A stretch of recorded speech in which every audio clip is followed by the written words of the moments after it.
बालेश्वर प्रकाशित दैनिक पत्रिका ध्वनि प्रतिध्वनि एवं साहित्य पत्रिका सागरिकार वार्षिक उत्सव बालेश्वर आज पूर्वाह्न 11:30 स्थानीय भेनिया पाराडाइज ठारे अनुष्ठित हो जाइछि।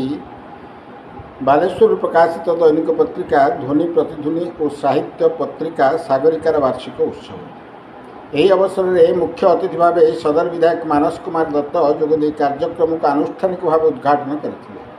सम्मानित अतिथि भाव विशिष्ट कवि शैलख रवि, विशिष्ट लेखक प्रोफेसर दास बेनेहुर, विशिष्ट नाट्यकार प्रोफेसर नारायण साहू, विशिष्ट लेखक डॉक्टर कालीपद पंडा, युवनेता विक्रम पंडा प्रमुख जोगदे संवाद और साहित्य संपर्क में वक्तव्य प्रदान करते। यही कार्यक्रम में ध्वनि प्रतिध्वनि उपदेष्टा तथा पूर्वतन मंत्री रघुनाथ महांती अध्यक्षता करते।